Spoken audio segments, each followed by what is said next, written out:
Namaskar and welcome to CEC Gurukul Lectures. I am Dr. Kumar Shantanu, Associate Professor of Botany from Deshbandhu College, University of Delhi. In our previous lecture, we have discussed the basic principles of scanning electron microscopes. We have also understood the variations which are available with scanning electron microscope, such as scanning transmission electron microscopes, environmental scanning electron microscopes, their principles and various advantages over the simple scanning microscopes. We have also tried to understand the basic method of sample preparation. So, to observe any object, we have to prepare the sample based on the requirement of the special microscope. So let us talk about the sample preparation in scanning electron microscope, and for that matter for electron microscope in general.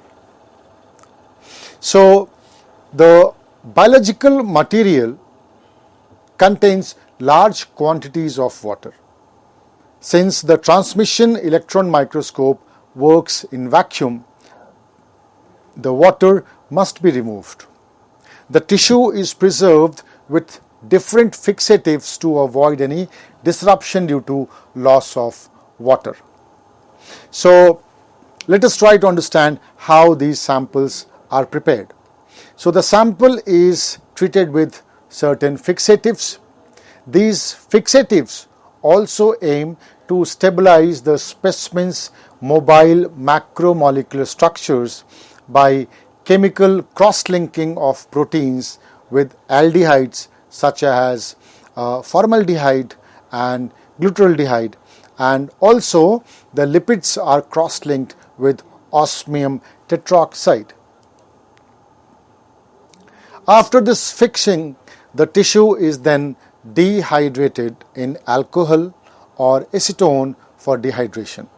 The tissue is then embedded so that it can be cut into thin sections for observation under transmission electron microscope. For cutting a section, the tissue is passed through a transition solvent such as propylene oxide, and then it is infiltrated with an epoxy resin such as araldite, such as epon or durcupon, etc. After the resin has been polymerized, or we can say hardened, the sample is then cut into thin sections by the use of a diamond or a glass knife. This entire cutting or sectioning process is done with the help of an instrument called as ultramicrotome. So let us try to understand this entire process with the help of a schematic diagram. So a biological sample is fixed, and this fixation can be done in two ways. One is called as cryofixation.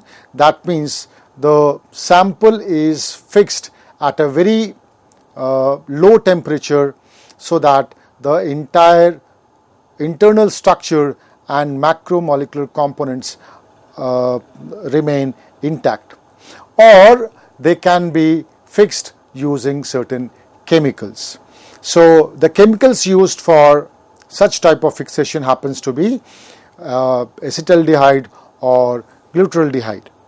Now this chemically fixed biological sample, they are taken towards dehydration. They can also be treated for immunolabeling, and this immunolabeling takes place with the help of special chemicals. The dehydration process takes place at multiple stages into multiple steps. using various concentrations of alcohol. Now the chemically fixed samples, they can also be sent for cryoprotection at a very lower temperature, and this cryopreserved sample are then frozen for a longer time.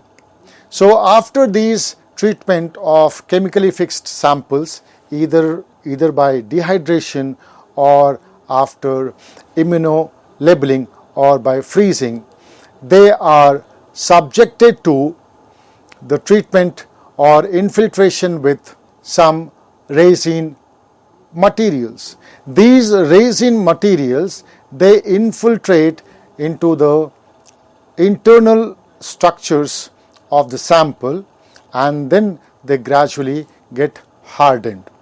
Now these hardened samples, they are subjected to glass or diamond knife, which are fixed in an instrument called as microtome, and these samples are then cut into finer, very thin sections, and these sections are put on a metal grid for exploration and analysis by electron microscope or scanning electron microscopes.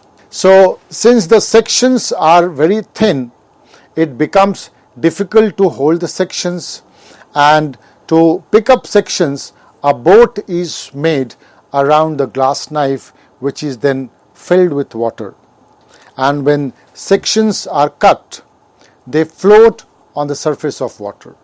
The sections are then picked up directly onto surface of copper grid by touching the grid to the surface of water in a boat. So this can be understood, this entire process can be understood with the help of this diagram. So this is a resin block which has the embedded sample. So this embedded sample is passed on the diamond knife. So this is the diamond knife. So when this entire resin block, it moves on the diamond knife, a very thin section comes and floats on the water surface, and thus multiple times this resin block moves up and down, and multiple thin sections, they are formed, and all of these multiple thin sections, they float over the surface of water, and these sequence of thin sections, they look like a ribbon. So the ribbon of sections, they are then lifted and placed over a metal grid for observation. Generally these metal grids are made up of copper element. So the copper element, the copper grid, it holds these thin sections over it, and then these thin sections are further treated for analysis and observation under transmission electron microscope or scanning electron microscope.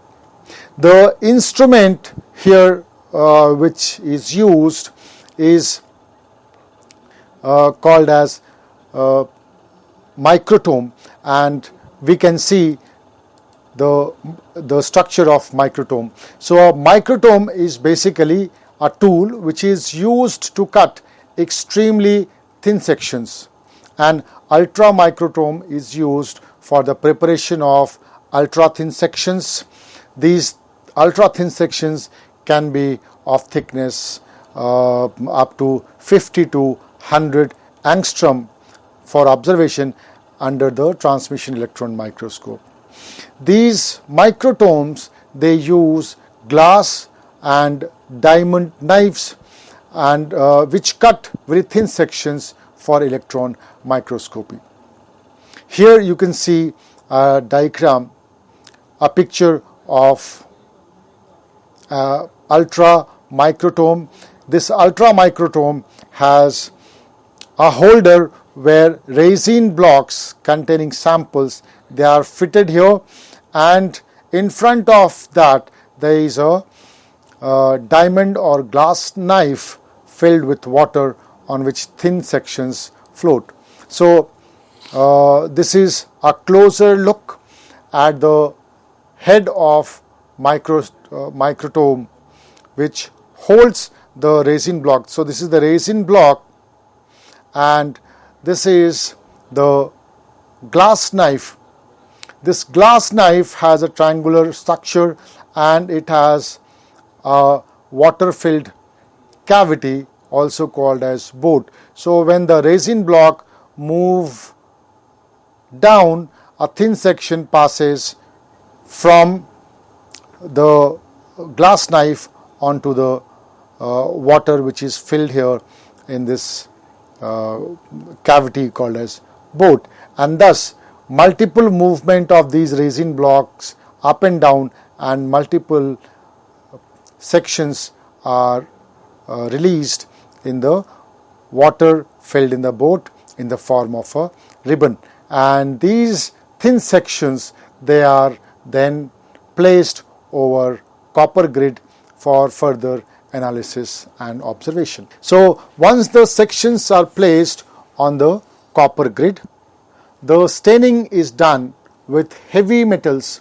such as lead, uranium, tungsten.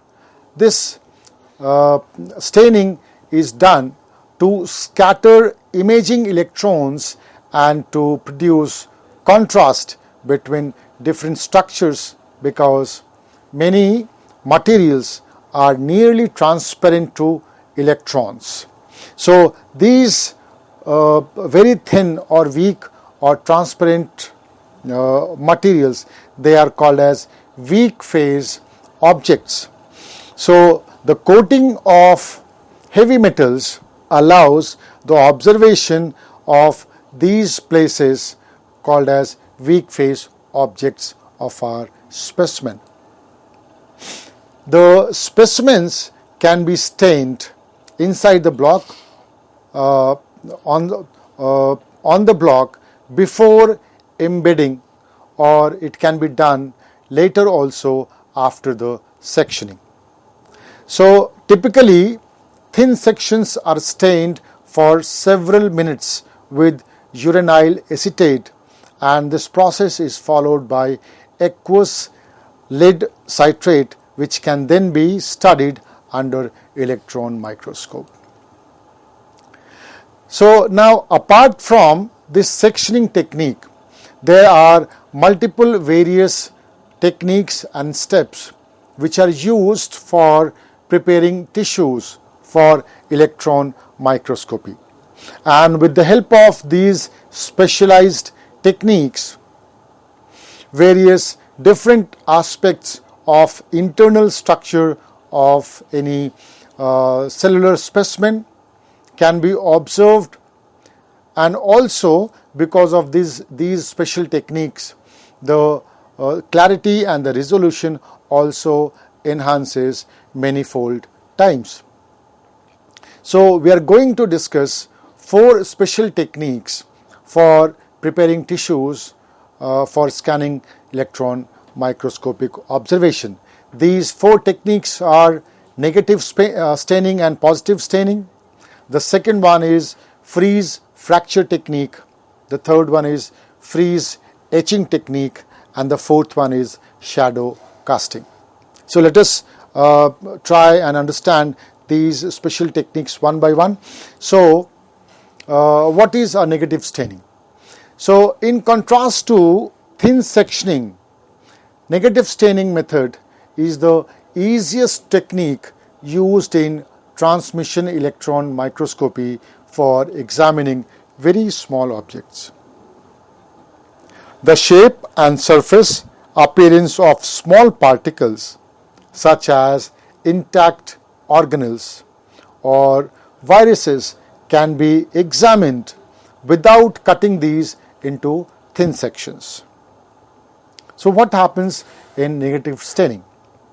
In negative staining technique, these small particles such as intact organelles or viruses,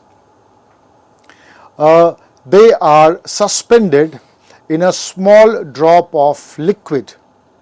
These liquid, they are applied to copper grid and then they are allowed to dry in air.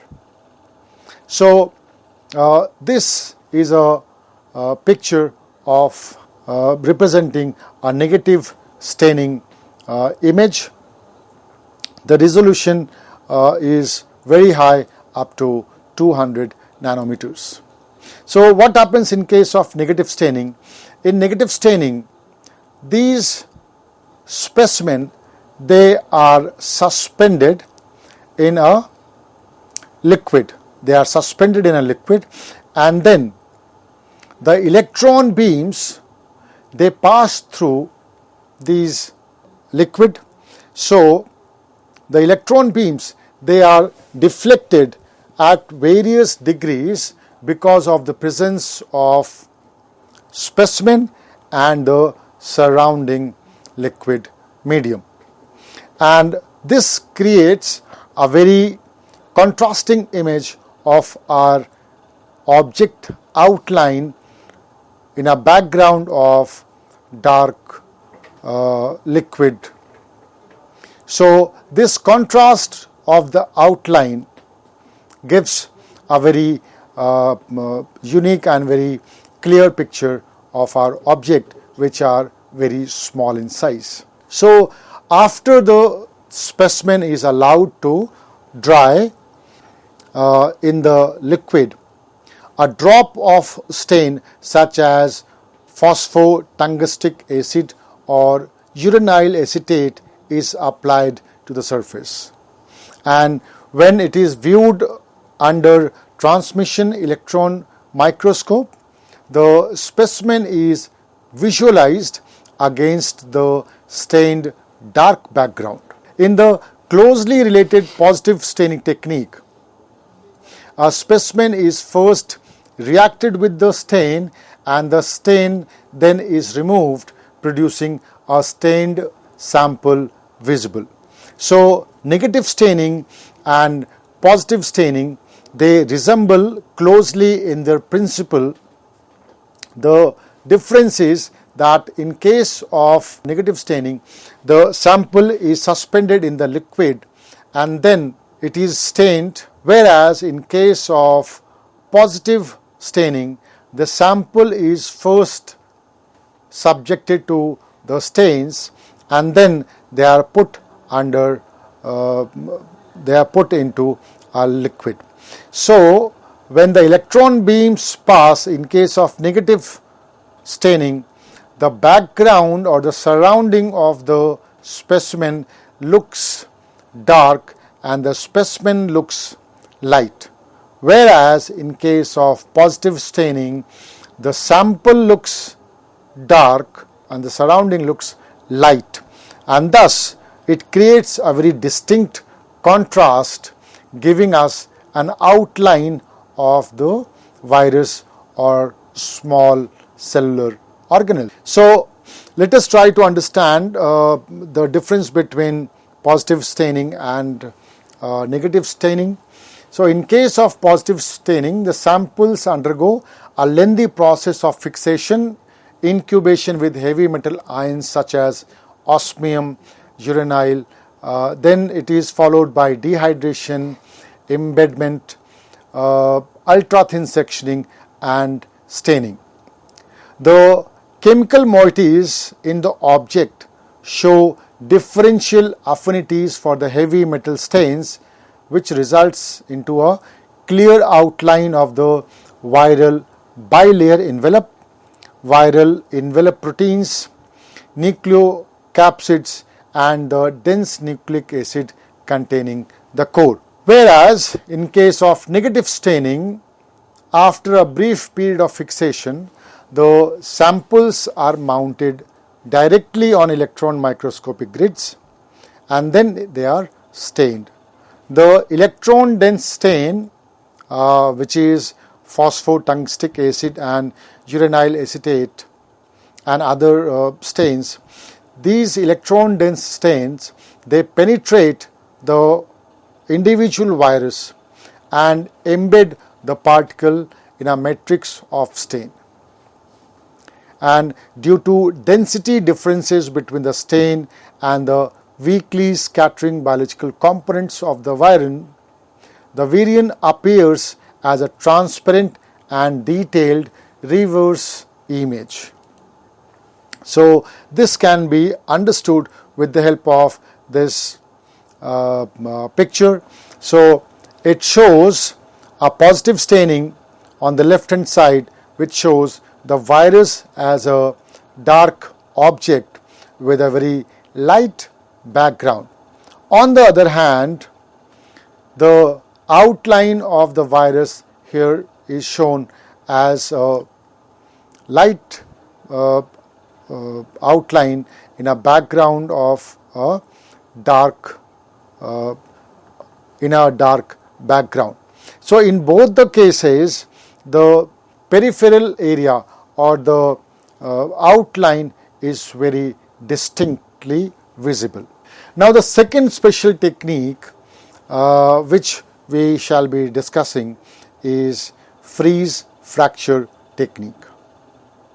So freeze fracture technique consists of physically breaking apart, or we can say fracturing, a frozen biological sample along the planes of natural weakness that run through each cell. Usually these planes of weaknesses or these planes of natural weaknesses, they occur between the two layers of lipid molecules, which forms part of limiting membrane around various organelles of the cell.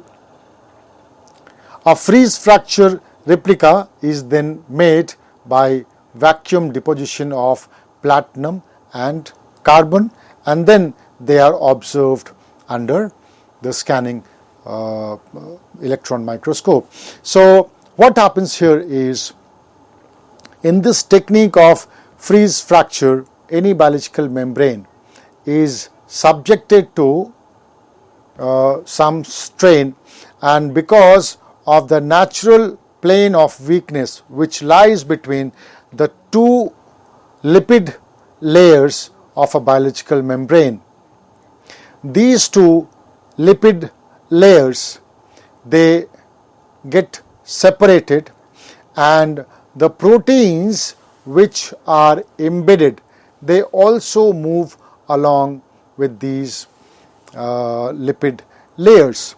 So once this fracture along the natural line of weakness takes place, the surfaces, the cytoplasmic layer and the extracellular layer, they are coated with heavy metals, and then these heavy metals, they mimic the topography of these layers, and these structures are then observed under scanning electron microscope. The main steps in the making of a freeze fracture replica involves five steps. The first one is pre-treatment with glutaraldehyde and glycerol for cryoprotection. This takes place, or this is done to reduce the ice crystal formation and resulting damage to the specimen. The second step involves rapid freezing. The third step involves fracturing along the natural line of weakness. The fourth one is formation of replica, and the fifth one is replica cleaning. The images provided by freeze fracture and other related techniques have profoundly shaped our understanding of the functional morphology of the cell. This technique is used to study membranes and reveal the pattern of integral membrane proteins. Here, this can be understood with the help of this diagram, where the membrane fractures along the plane that is the weakest, that is in between the leaflets of lipid bilayer, revealing the protein distribution. The electron micrograph on the right hand side shows the membrane structure in detail. So the general outline of this technique is the cells are quickly frozen in liquid freon, which immobilizes cell components instantly. Then the blocks of frozen cells is fractured in an evacuated chamber with a microtome and a steel knife at about minus 100 degrees Celsius. This fracture is irregular and occurs along lines of weakness like the plasma membrane or surfaces of organelles. The third step is formation of a replica of the fractured specimen is made by shadowing with platinum. Then a thin layer of carbon is evaporated vertically onto the surface to produce a carbon replica. The organic material is digested away by acid, leaving just a replica, and then the replica can be studied under the electron microscope. So here is the outline of this entire process. The specimen is first frozen in liquid freon, then with the help of a cold knife it is fractured, and the fractured surface, they will have different topography. Then on this fractured surface the carbon layer is produced, then the carbon layer replicates the topography and the organic material is digested, and this carbon replica is then observed under scanning microscope. So that was about freeze fracture technique. The next technique happens to be freeze etching technique. The freeze etching technique of sample preparation is related to freeze fracture only, but it adds a further step to freeze fracture procedure which makes it more informative. Instead of employing fixative to preserve cell structure, specimens are rapidly frozen in liquid freon, placed in a vacuum and struck with a sharp knife edge as in freeze fracture. At this temperature, biological samples are too hard to be cut and instead fracture along lines of natural weakness. These weak areas are generally associated with biological membranes. A replica of freeze etched specimen is made by heavy metal such as platinum and then backing it with a carbon film. After dissolving the tissue in strong acid, the remaining metal replica can be viewed with electron microscope. Such preparations provide a unique picture of cells, particularly where members are studied. Freeze etching is especially useful because it avoids exposure to fixatives, embedding agents and stains, all of which may deform a cell structure. So this picture shows the steps involved in freeze etching technique, and this is one of the pictorial pictures arising after freeze etching technique. So that was all about various different unique and specialized techniques of scanning electron microscope. With the implication of these techniques, scanning electron microscope can provide us a much better and more clear images. So in the next section of our lecture, we shall continue with our discussion with other techniques of which are employed in as analytical techniques or analytical tools in the biological and plant world. Thank you so much for your patient listening.